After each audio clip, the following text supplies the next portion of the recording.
But survival turned suddenly into surrender when a large Shawnee war party surrounded them.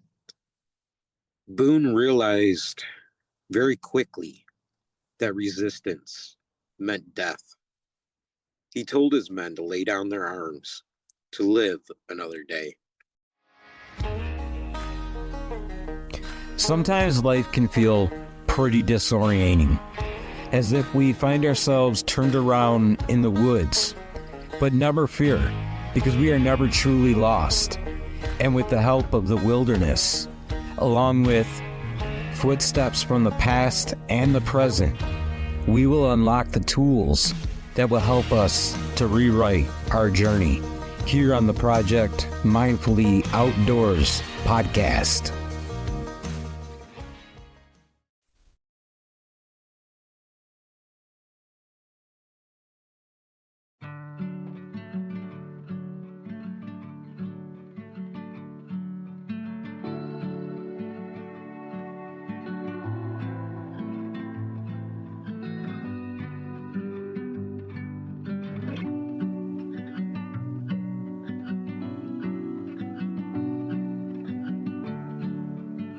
Hey, everybody.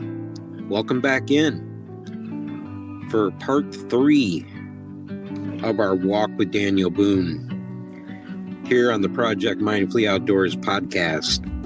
As always, I'm your host and your guide, Mike Martin. And on this episode, we are entering the quietest and most uncertain chapter of Daniel Boone's life. By now, he's a man who has led settlers through the uncharted wilderness. He's faced war, and he's carved a trail into the heart of Kentucky. But every trail eventually leads to a moment of stillness, where we're forced to face not the wilderness around us, but the one that lies within. For Boone, that moment came in the year 1778, when he was captured by a band of Shawnee warriors. This is the story of those months and of how solitude became his greatest teacher.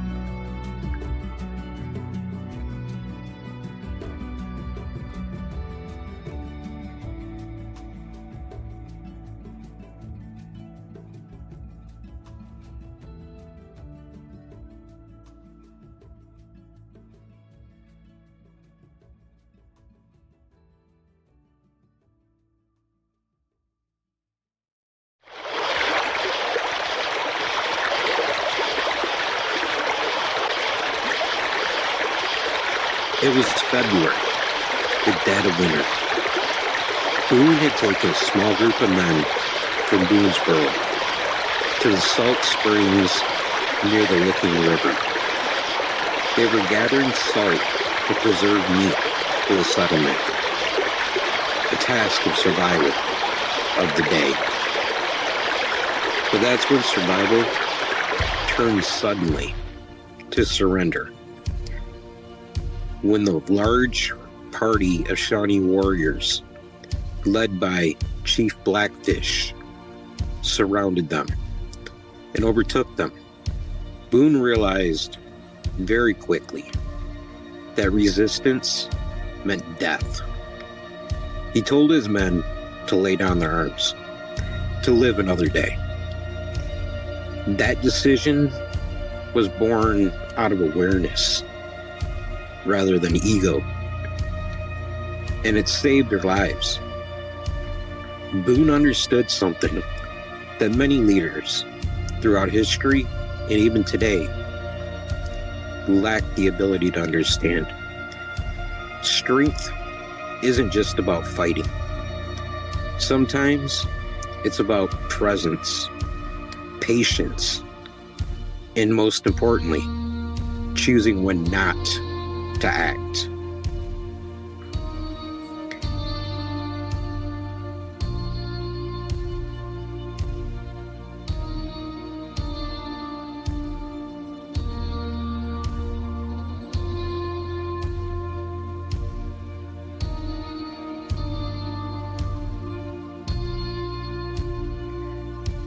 The Shawnee took Boone north, across the frozen Ohio River, to their village near present-day Chillicothe. There, something unexpected happened, because rather than killing him, they adopted him, performing a ceremonial ritual that welcomed him into the tribe, not only as a warrior, but also as a brother. Boone was stripped of everything familiar. He found himself immersed in a whole new world where he had to watch, he had to listen, and he had to learn. He saw how the Shawnee lived in harmony with the land. They were guided by both gratitude and respect. Each hunter began with a prayer. Each meal was a meditation on balance and humility. Boone's journals later hinted at an admiration instead of hatred. He learned from his captors. He saw their mindfulness in motion. And in that, he found a mirror.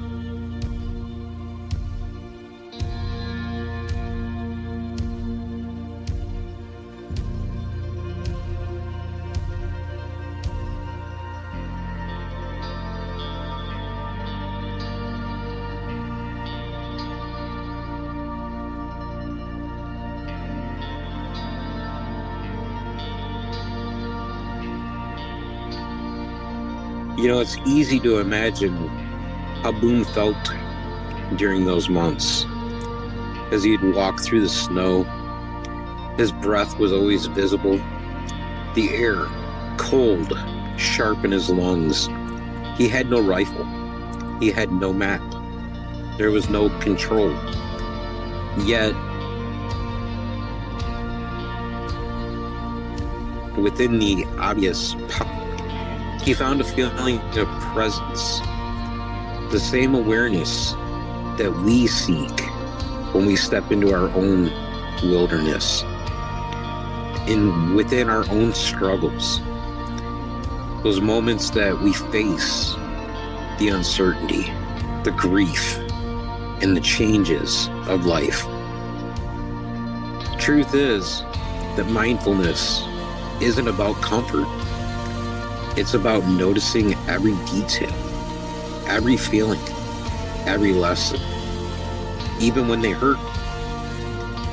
And there, among the Shawnee, good old DB learned that the wilderness within could be just as vast, just as wild, yet just as healing.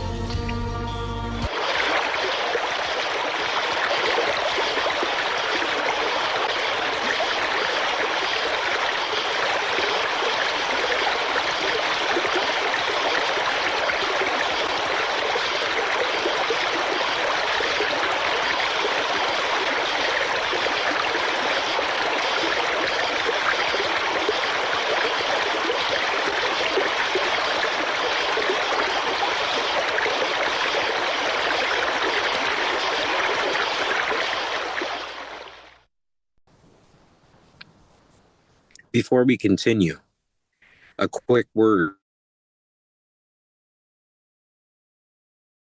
from the folks who help make this journey possible, My Medic and Mountain House Foods. When Boone ventured into the wilderness, he didn't have the luxury of the modern gear that we take for granted every day. Luckily, however, we have that gear, and that's why I carry My Medic. Their first aid kits are just amazing. They're well built, put together, organized, and they have everything that you need. They're really built for the adventure, for the real emergencies that come up in life, for peace of mind when you're far from home or you're sitting right at home. Visit mymedic.com. Use promo code Project Outdoors 15 15 to save 15% off your order. And when you're packing for the backcountry, don't forget your Mountain House meals. From hearty chili to breakfast scrambles, they're perfect. They're the perfect way to refuel and recharge. No campfire or cooking skills are required. Just hit the link in the show notes today.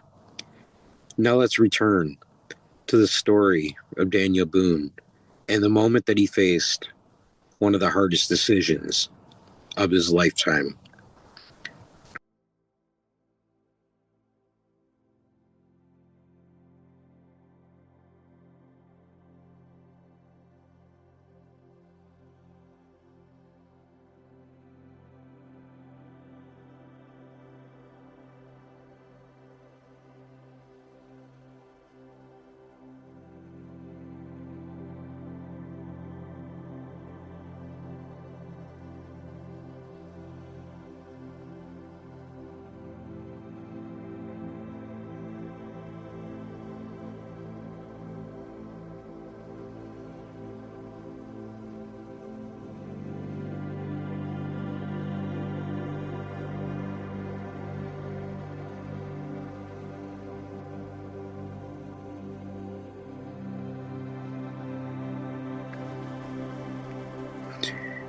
After 4 months of living among the Shawnee, Boone learned that they were planning a massive attack on Boonesboro. He knew he couldn't just stay silent. So under the cover of night, he escaped, running more than 160 miles through the wilderness in just under 5 days. He had no compass, no map. He relied solely on instinct, awareness, and willpower. And when he reached Boonesboro, his clothes were torn, his body worn thin. His spirit, however, was sharper than ever. He faced solitude, and he came out on the other side holding strength. The settlement survived the impending attack thanks to his warning, along with his leadership. You know, it's an epic tale, Boone's escape. That was something out of legend. But what I find most powerful isn't the speed or the endurance in which he found his way back to Boonesboro. It was his mindfulness that every step he took really required presence. Every sound, every sign in the woods truly meant life and death. That's what the wilderness teaches us. It teaches you how to pay attention. Life reveals the path. It's the same lesson that we can bring into our own chaos when the noise of modern life drowns out what matters the most. All you have to do in order to stop is simply breathe, listen, and trust that stillness inside of you.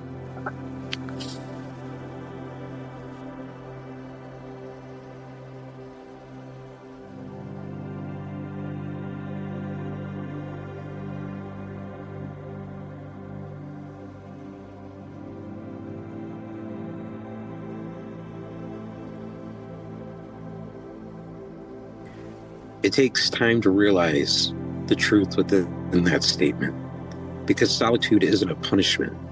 It's truly an invitation.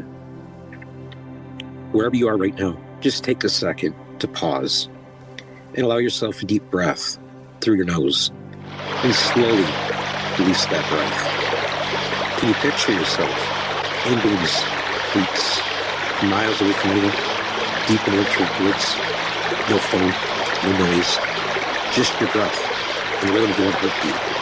Notice that sensation, the air, the sound, the feeling of being truly alive. That is mindfulness at its best. It's not a practice for quiet rooms or yoga mats. It's a survival skill for the soul. It's how we endure, how we grow, how we come home to ourselves. Daniel Boone's time in captivity truly reshaped who he was. It taught him that leadership begins with awareness, and that the wilderness, no matter how unforgiving, can be our greatest teacher if we're willing to listen. Next time, we'll close this series about Boone with a reflective journey and what his life can truly teach us about finding balance between freedom and belonging. Until next time, my friend, get out there in the wilderness. That's where the stillness and the adventure lie. I'll see you over at projectmindfullyOutdoors.co. Till then, have a good one.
You know, it's easy to imagine how Boone felt during those months. As he'd walk through the snow, his breath was always visible. The air, cold, sharp in his lungs. He had no rifle. He had no map. There was no control. Yet, within the obvious, he found a feeling of presence, the same awareness that we seek when we step into our own wilderness, within our own struggles, those moments that we face the uncertainty, the grief, and the changes.